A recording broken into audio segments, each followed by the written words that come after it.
Hello, everyone, and welcome to Scottish Summit 2021. My name is Prashant, and I'll be presenting on user adoption with one screen solution.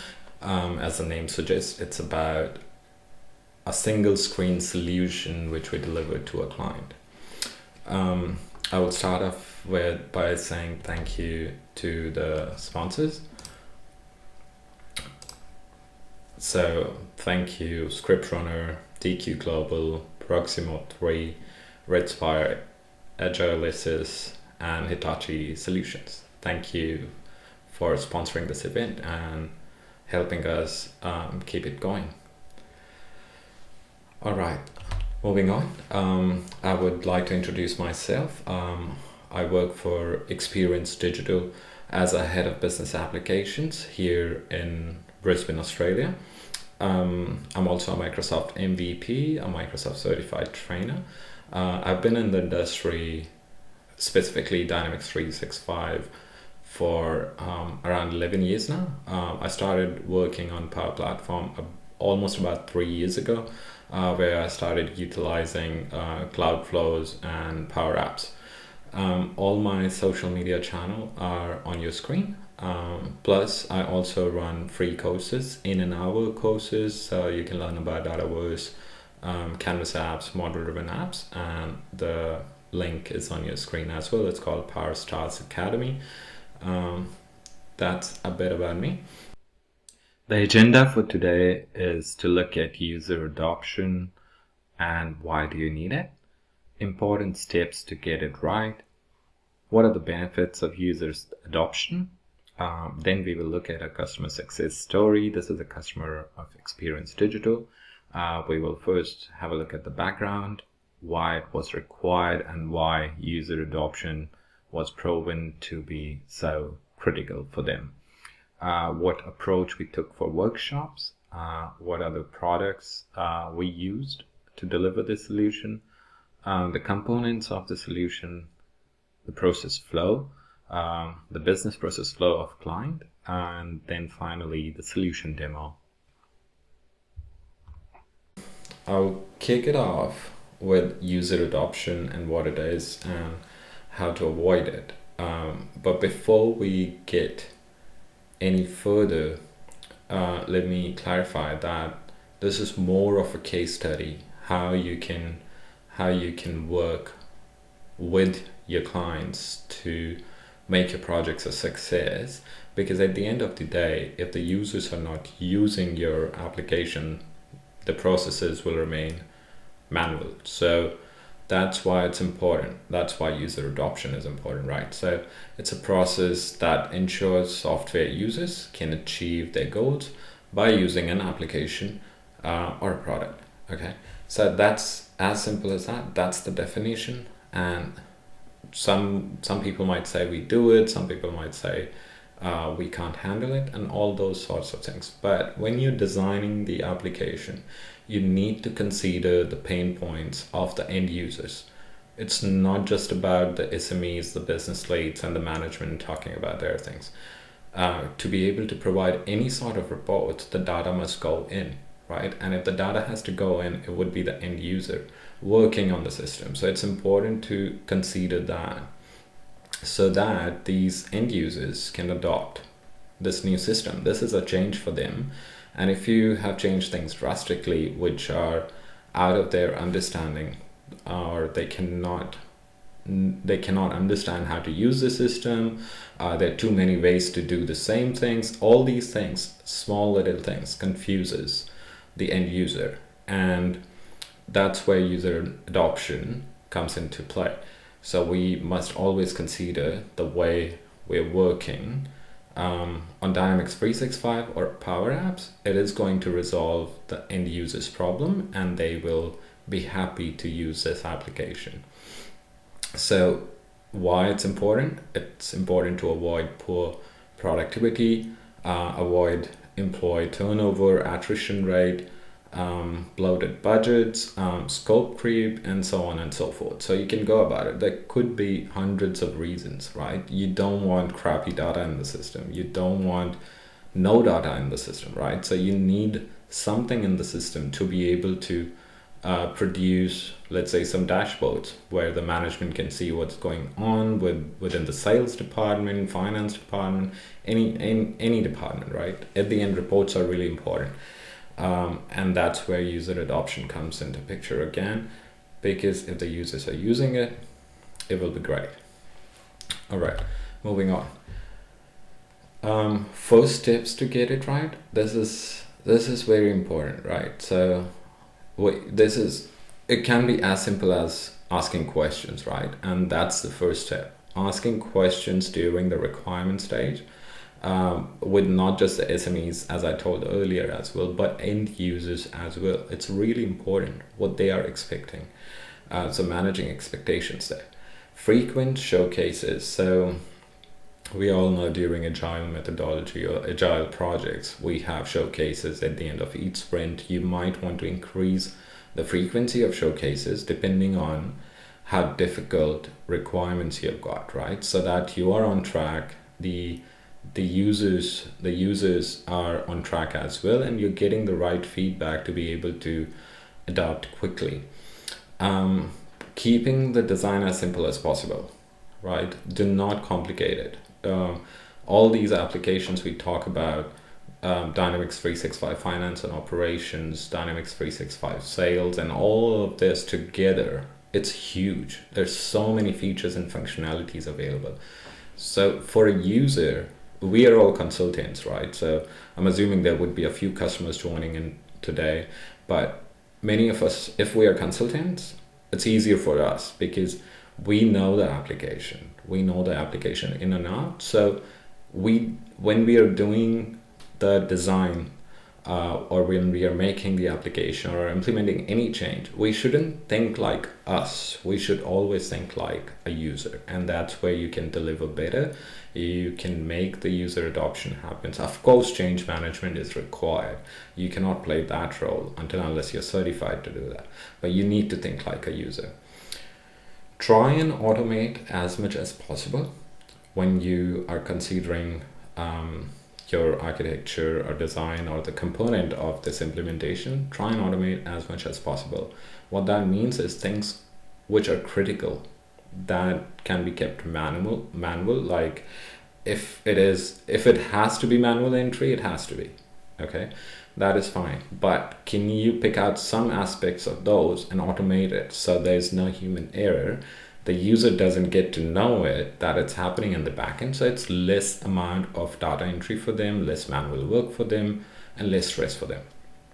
And that's where the next point comes in. Critical information first.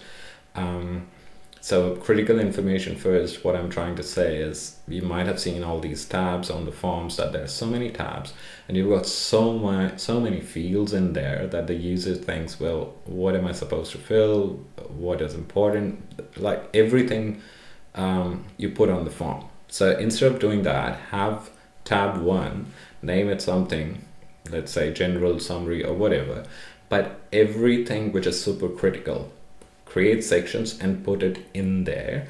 So that's your critical information first. Everything else can be done later. So critical information first would be which you absolutely require for some reporting purposes, for some automations, and all those things. And when you're discussing your requirements, when you're designing the system, always keep reports in mind that they might need this, or if they've already told you, think about those requirements as well. Now, just because they've told you that we need these reports, you shouldn't be asking the user to fill each and every of that. Try and automate so that that data can be in the reports. So that would be the first steps to get it right. Again, gains of user adoption.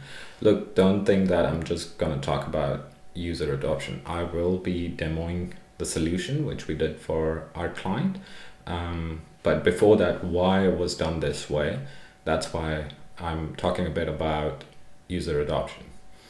Now, of course, improved productivity, better data, accurate reports, increased engagement, faster return on investment, and less errors. All of this are your gains, right? So because the user is filling up critical information. It helps you in everything. The user has adopted the system, hence better productivity or improved productivity.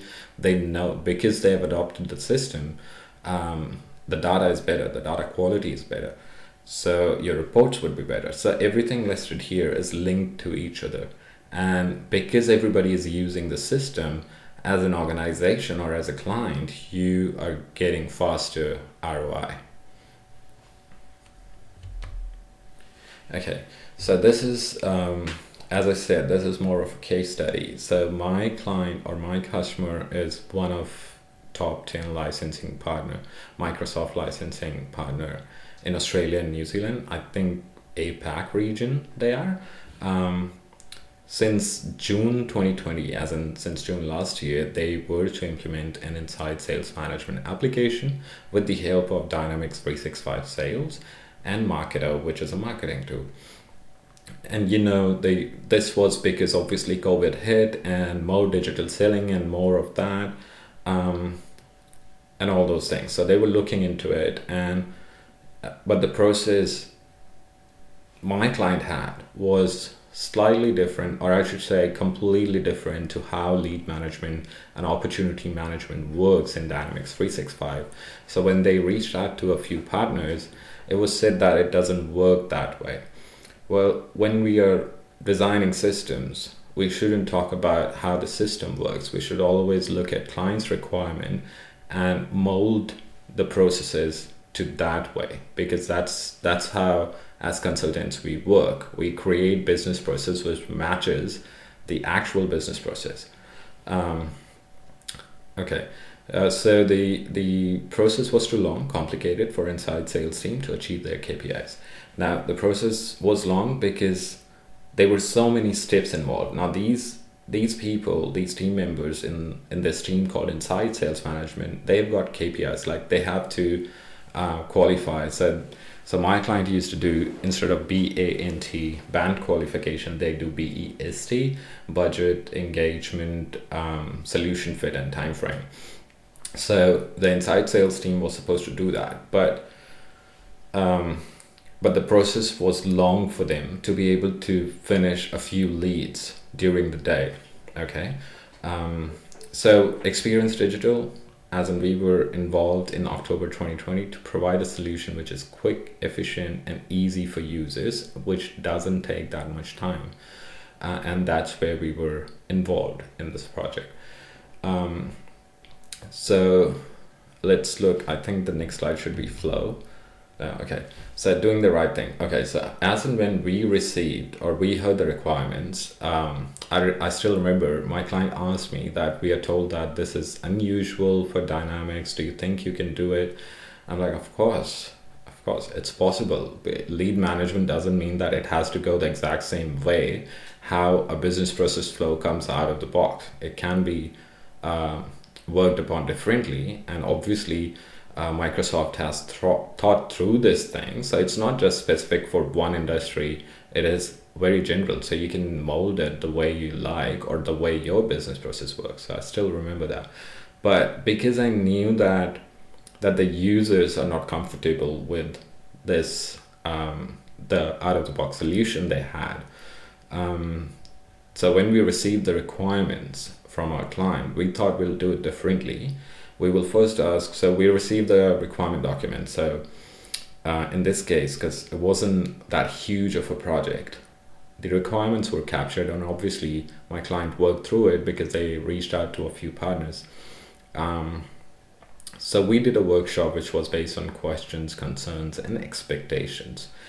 When it came to expectations, we not only spoke to the business leaders, we also spoke to end users. And if we were not able to speak directly with end users, we asked our client to provide information to us after asking the end users. So we did that. We understood the process better. And we said that we will not directly do this project because we are aware of the end user issues that they think the process is too long. So we will do a quick POC. So within 3, 4, or 5 days, we were able to build something up. And we asked the business leaders to seek approval of end users on this. If something like this would be there, would it be quicker, easier for them? And so that's what we were seeking, and we received the approval from the end users without a single change except for colors and all those things. And then finally we started the build, and we had 4 sprints. So we did 4 showcases. So within 4 weeks, the project was done. It was that quick. And I would say least amount of code would have been used, which was, I think, I consider it code, but might not be. It's called fetch XML, which we used in Cloud Flows, and that also I actually extracted via advanced find. So we did it that way. Now, the products which were used: Dynamics 365 Sales, Power Apps, specifically Canvas app, Power Automate, we used Cloud Flows, and Power BI for reporting. That's what we used. The solution, this is a snapshot of how the solution looks. It's a one-screen solution. Users don't have to go anywhere. They search from one screen and everything else. So lots of emojis were used. PCF control was used. Embedded Canvas app was used. Multiple quick view forms and Power Automate. Okay, let me explain you the flow. Why was there difficulties in this solution? So the flow was something like this. So my client would run multiple campaigns on their website, and people who are interested will fill up forms. And this then via Marketo, so they had Marketo integration on the website, and via Marketo, the lead would then be created in Dynamics 365 Sales. Now the first issue was that Marketo, if somebody fills in a separate campaign, it will again go ahead and update the same lead. Okay, so it's not creating a second lead. So that was first issue. Second was, as an inside sales team member, I don't know where these leads are, right? So there wasn't a specific bucket I can pick and start working on the qualification process and all those things. So that's where a bit of the problem was, which we'll talk about how it was catered for. And then once the lead is there, inside sales team will work on nurturing the lead. So a campaign response is created. So this is now actual solution of what we built. So after the lead is created in Marketo, we did something with the help of Cloud Flows. So along with creating the lead, now it actually creates a campaign response. This campaign response is clear enough. It tells you whether this is a net new lead or it's an existing lead. So now my inside sales team member can identify whether this person is interested in product A or product B or product C, and whether they existed already in the system, which means they have interest in more than one product. Now at this stage, nurture stage, I, as an inside sales team member, I will perform best qualification, which I've told you, it's budget, engagement, solution fit, and time frame. So on those basis, phone calls are made, emails are sent, and a lead is qualified and then converted to an opportunity. And from there, it is taken over by the sales team. So then the opportunity needs working. So inside sales team is actually part of marketing. And then once a lead is either qualified, not only qualified, obviously it's converted into an opportunity. The opportunity needs to be worked upon by the sales team. Now the inside sales team can also disqualify a lead or recycle the lead. Recycling meaning that the lead will remain open because that person might be interested in another product. So you don't disqualify it. So it stays in the system. So that was a flow in simple words. Okay, now let's jump into, let me share my other screen. All right, so what we did, so after the lead is created, we did we did a cloud flow, which creates a campaign response. And you can see this dashboard. So we created a queue which is called CRQ, campaign response queue. And my inside sales team now just logs in to Dynamics 365 and they look at all these leads or existing contacts. So once a lead is qualified, it becomes a contact. So which means next time when they go on the website, it would be created as a campaign response against a contact for a specific campaign. So my inside sales team can pick, you can say they can just pick, route, do whatever. So let's assume that I'm an inside sales team member. I will click on this one here. This wasn't the original color. I've done this to match with the theme of Scottish Summit. So it looks a bit familiar in terms of color. Now what you see here is on top, all the key elements. Everything you see here is a quick view form. So you don't have to navigate to lead to be able to see the basic information about the lead. So that's a quick view form. As you can see, this is open. That's why you're able to see all these options here. Otherwise, it will show you that this response is closed. So basically, I can click qualified, qualified, qualified. I can disqualify on the basis of time frame, or I can qualify that as well. If there are any comments, I can fill in here. Now, if this response was against contact, there would be a quick view form for that. Once it's converted, this response is converted to an opportunity, we will have the opportunity filled in here again with a quick view form. So that's just one solution. Now, instead of going here and searching and coming back to this form, what we did is you can go and just find opportunities from the list here. Okay, it's all test data. So this process of lead management was complicated because the client wanted leads to be created multiple times from the same email address because it's specific to a campaign, and that is right in a way. It is possible, and obviously it's a process in an organization, so it's right that it can happen. But that's why we utilize campaign response for that. So I can basically go and search opportunities, contact, accounts. I can disqualify the lead from here, so I can just say qualify to opportunity. It will create an opportunity for me. So let's say for this specific case, we will just say disqualify as invalid, and you can see this app is super simple. It is nothing much has been done there. It's just multiple pages are there, which is, one moment, let's see what's happening here.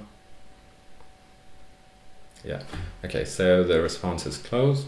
The status is here. You can also see it here, and now people cannot work on it. But there is a possible scenario where they want to reactivate it, so they can use the out of the box button, so they can reactivate it. Once that's done, if I click on this, again, this is another feature which allows you to stay on the form. So you can see the lead is marked as invalid here, and if I close that, I can see all that information here as well. So that's how this works. Now there are multiple processes. Let's go back and see what happens if it was to be qualified.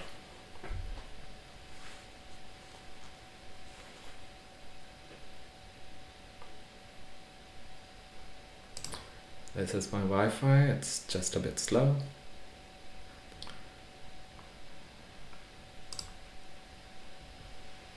Okay, so I will go back to my dashboard. If I have to pick up contact, I can go there. Now this time I'm getting the quick view form for my contact.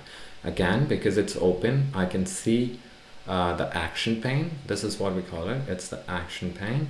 And we can perform any actions from here. Now you would say, how would you qualify a contact to an opportunity? But that was a requirement for my client. that we should be able to create opportunities for contacts who have reached out to us via website, but because once upon a time they were a lead and then qualified, now they do not exist in the system as lead. So that's why this option is there. But in the backend, what is there? That there are buttons on top of each other. So if it's a lead, you see something which will, if you click on that button, qualify to opportunity, it will qualify the lead. In this case, it will qualify this contact to opportunity, which means it does nothing but creates an opportunity in the backend and associates this contact to that opportunity. So, and contacts are always supposed to be tagged as existing. Now you will understand how important this field was, which we created first from an end user's point of view, because they can differentiate between net new and existing leads. A contact will always be existing. And the second use case for this field is basically on the reporting side. I will share some screenshots of reports because I don't have access to Power BI right now. So if I click on qualify to opportunity for this contact, now it will create an opportunity here. And as an inside sales team member, my work is done. All I have to do is come here, make a call and select these options, whatever is appropriate, and based on these options I can mark as qualified to opportunity or not. Let me just refresh. See, the record is now closed and an opportunity is created. So that's what it's doing. An opportunity is here, and we have tagged the partner contact, which was on the campaign response. Now from here onwards, it's the responsibility of the sales team. And again, we can see that this is closed. So that's that part. Now look at one more scenario. Let's look at this one. So let's say I'm making a phone call. I can disqualify it, qualify it. Even if the time frame is longer, I can disqualify time frame, but I should be able to qualify it to opportunity. What else I can do is, in this case, I shouldn't have picked this one, because there's another scenario, which let me see what happens. Yeah. So in this case, this is another scenario where you don't really qualify the lead, but you associate this lead to an existing opportunity. So what has happened is two employees of the same company have filled up the form. Now we've already qualified the first employee's lead to an opportunity. So which means that in this case, we shouldn't be qualifying this lead. So what we will do instead is associate this lead to an existing opportunity. So that's why we are saying qualify to contact. Okay, so I can just say name first.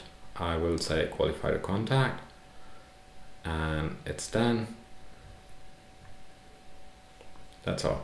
So I will qualify it to contact. Now if I go to the previous opportunity, let me just refresh here so I can see the opportunity. You see the opportunity which we were looking at in the previous record is populated here.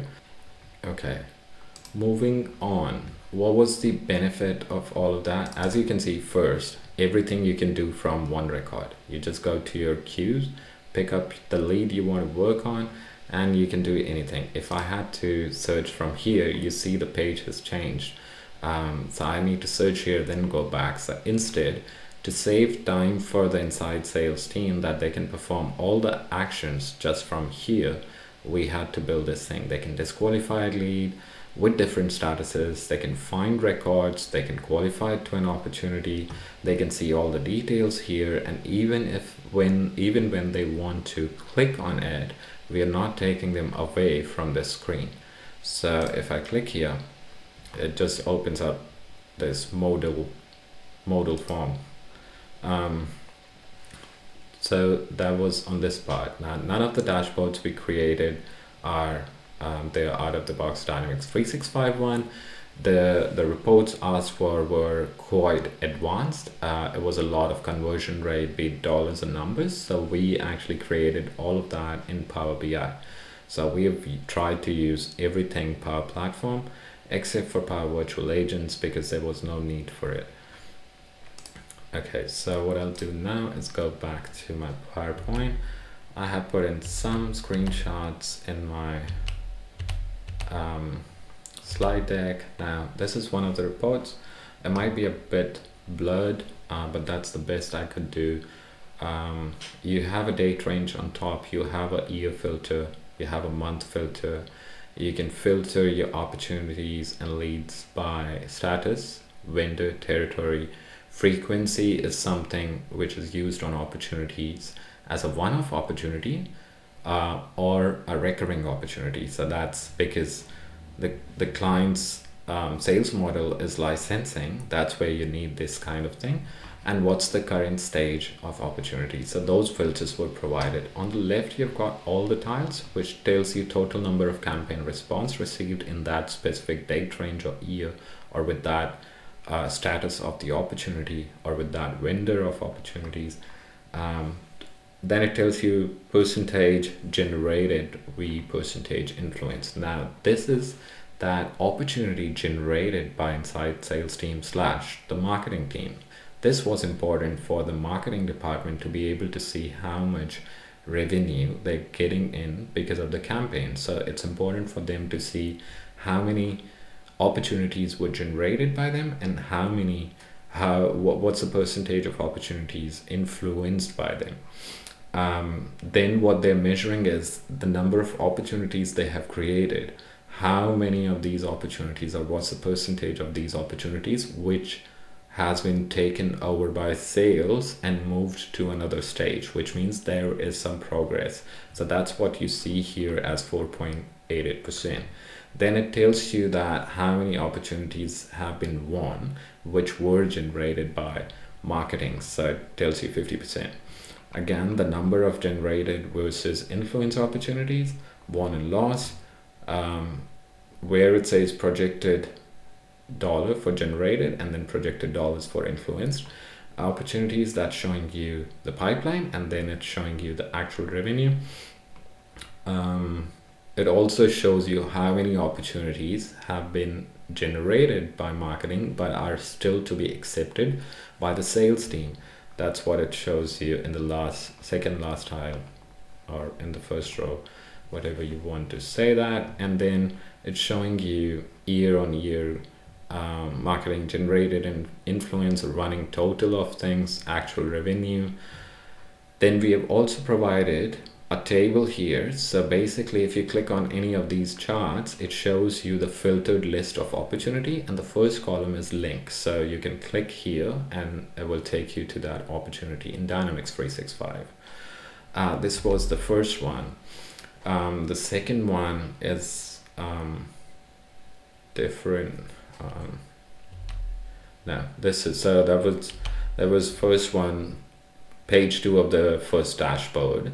Again, these are different charts you can see by respondent type per month. So whether they are existing or net new lead and all those things. Again, you've got some percentages here, very useful for both marketing and sales team. Then what we have here is a report, which is your top 10 campaigns. It shows you everything about those campaigns, total number of opportunities, the amount of pipe generated, actual revenue generated out of those campaigns. So it's hierarchical based on, we did some work on Dynamics 365 campaigns form, where we have got the levels of campaigns. So you can have tier 1, 2, 3, 4 types of campaign, depending on whether it's a vendor campaign or it's a theme of a campaign. So depending on that, there are 4 tiers. So you can go 4 level downs, and it can be any number after that. So, but the parent campaign must remain 1. So that's the only limitation there. And based on that, you're getting everything here, which says number of opportunities past tab. So basically, how many opportunities are already accepted by sales and they're working on it. That's what it's showing here. It's a cumulative total. Then it's showing some percentages and dollar values throughout this. So with the help of just what I was showing to you before, which is this one form, that's where the inside sales team member works. They don't know when they click on qualified opportunity whether it's created as generated or not. It is created as generated. That's done with the help of Cloudflows, and they don't need to know that, because that's not manual data entry, and that's what I was talking about at the beginning, that whatever you can automate, the inside sales team member doesn't need to click on the opportunity and select that this is basically, I've generated this opportunity. You can automate it. Similarly for influence, what happens is, if we see that opportunity already exists, we go to find opportunity and we click on associate, qualify and associate. So what all that does is it just mark the opportunity as influence. Now all of these opportunities which were created, you can go on those opportunities, check the originating lead, you can check the campaign responses associated to it. It can be multiple campaign responses associated to one single opportunity, marking it as an influenced opportunity, because basically inside sales team spoke to these people. So that's that. Now they were, let me just go to the solution. I think there were three cloud flows created as part of this. So if I click on this, it's one is doing update marketing influence, one is doing marketing generated, and one is working on existing or net new lead. If I go back, there's a very strange flow we have created which actually deletes. This was due to the limitation of Marketo. So you cannot, Marketo doesn't allow you to create opportunities via any other way but using the qualify button of the lead. That's Marketo's limitation since last whatsoever years. We tried to speak to them and ask about it. They had no clue. So what we do then is basically the opportunity which is created by the campaign response form, that's considered the legit opportunity and it remains in the system. And in the backend, the Cloudflows goes and looks for the opportunity which is created with the help of qualify button is deleted. So that's why this flow is there. So overall 4 flows or Cloudflows were created for this one screen solution. Please feel free to ask your questions and have a lovely day. Enjoy all of the sessions. Thank you so much for your time.